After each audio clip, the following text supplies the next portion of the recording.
Tempo comum, 11ª semana, terça-feira. Tema: 92. Santidade no mundo. Pontos a meditar. 1.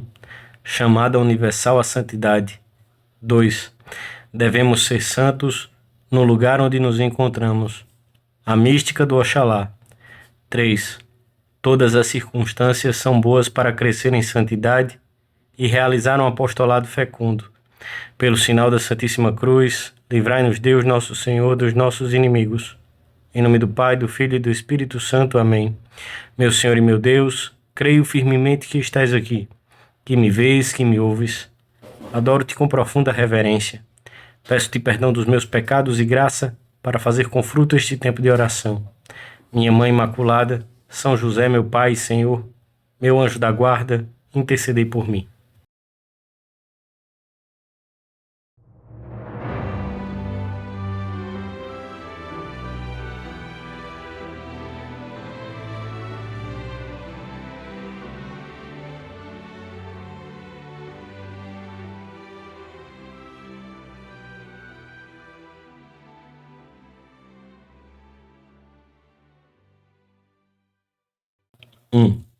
Toda a Sagrada Escritura é uma chamada à santidade, à plenitude da caridade, mas Jesus nos diz hoje explicitamente no Evangelho da Missa: sede perfeitos como vosso Pai Celestial é perfeito. E Cristo não se dirige aos apóstolos ou a uns poucos, mas a todos. São Mateus faz-nos notar que, ao terminar este discurso, as multidões admiravam-se da sua doutrina.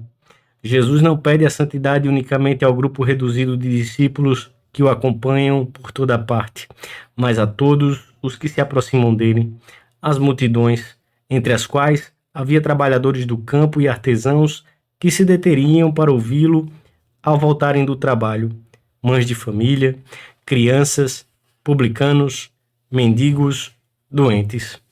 A cada um de nós, em particular, aos nossos vizinhos, aos colegas de trabalho ou de faculdade, a essas pessoas que caminham pela rua. Cristo nos diz: sede perfeitos, e nos dá as graças convenientes para isso. Não é um conselho do Mestre, mas um preceito. Todos na igreja, tanto os que pertencem à hierarquia, como os que são apacentados por ela, estão chamados à santidade, conforme o que diz o apóstolo: porque esta é a vontade de Deus, a vossa santificação. Todos os fiéis, de qualquer estado ou condição, estão chamados à plenitude da vida cristã e à perfeição da caridade. Não existe na doutrina de Cristo uma chamada à mediocridade, mas ao heroísmo, ao amor, ao sacrifício alegre. O amor está ao alcance da criança, do doente que jaz há meses no leito de um hospital, do empresário, do trabalhador braçal, do médico que não tem um minuto livre. Porque a santidade é questão de amor, de empenho, por chegar, com a ajuda da graça, até o Mestre.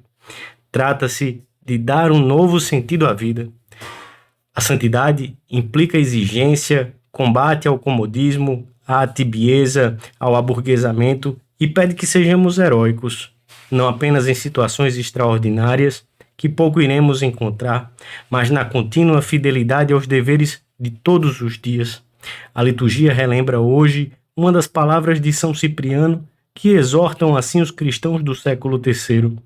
Irmãos muito amados, devemos recordar e saber que, já que chamamos Pai a Deus, temos que comportar-nos como filhos, a fim de que Ele se compraza em nós.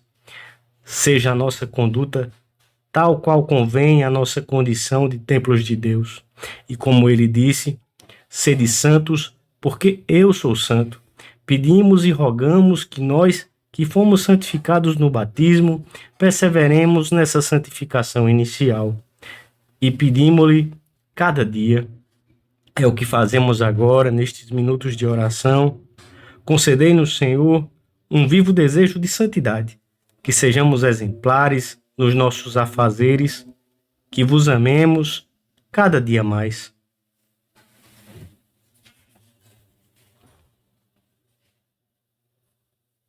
2.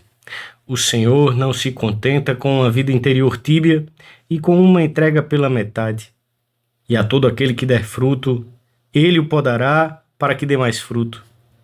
É por isso que o Mestre purifica os seus, permitindo provas e contradições. Se o ourives martela repetidamente o ouro, é para tirar dele a escória. Se passa a lima uma e outra vez pelo metal, é para aumentar seu brilho.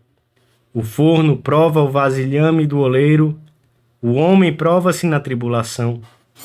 Toda dor, física ou moral, que Deus permite, serve para purificar a alma e para que dê mais fruto. Devemos vê-la sempre assim, como uma graça do céu. Todas as épocas são boas para entrar por caminhos profundos de santidade. Todas as circunstâncias são oportunas para amar mais a Deus, porque a vida interior se alimenta com a ajuda do Espírito Santo, de tudo que acontece à nossa volta. A semelhança do que se passa com as plantas.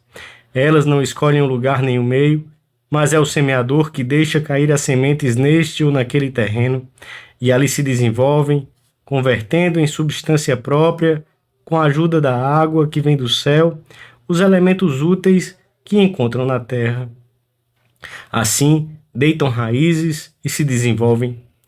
Com muito maior razão, devemos nós crescer na vida cristã, pois foi o nosso Pai Deus quem escolheu o terreno e nos concede as graças para que demos fruto. A terra em que o Senhor nos colocou é a família de que fazemos parte e não outra, com as virtudes, os defeitos e o modo de ser das pessoas que a integram. A terra em que devemos crescer e desenvolver-nos é o trabalho que temos de amar para que nos santifique. São os colegas de profissão, os vizinhos. A terra em que devemos dar frutos de santidade é o país, a região, o sistema social ou político vigente, a nossa própria maneira de ser, e não outra. É aí, nesse ambiente, no meio do mundo, que o Senhor nos diz que podemos e devemos viver todas as virtudes cristãs, com todas as suas exigências, sem reduzi-las. Deus chama-nos à santidade em todas as circunstâncias, na guerra e na paz, na doença e na saúde, quando parece que triunfamos e quando chocamos com o fracasso inesperado, quando temos muito tempo livre e quando andamos com a língua de fora de tanto correr de uma coisa para a outra. O Senhor nos quer santos em todos os momentos, mas os que não contam com a graça e encaram as coisas com uma visão puramente humana estão dizendo constantemente: este tempo de agora não é tempo de santidade. Não pensemos que, em outro lugar e em outra situação, seguiríamos a Deus mais de perto e desenvolveríamos um apostolado mais fecundo. Deixemos de lado a mística do Oxalá. Os frutos de santidade que o Senhor espera de nós são os que a terra em que estamos plantados produz aqui e agora. Cansaço, doença, família, trabalho, colegas de trabalho ou de estudo. Portanto, deixem-se de sonhos, de falsos idealismos, de fantasias, disso que costumo chamar mística do Oxalá. Oxalá não me tivesse casado, Oxalá não tivesse esta profissão, Oxalá tivesse mais saúde, Oxalá fosse jovem, Oxalá fosse velho, e atenham-se, pelo contrário, sobriamente à realidade mais material e imediata, que é onde o Senhor está. Esse é o ambiente em que deve crescer e desenvolver-se o nosso amor a Deus, servindo-se precisamente dessas oportunidades. Não as deixemos passar. Jesus espera-nos aí.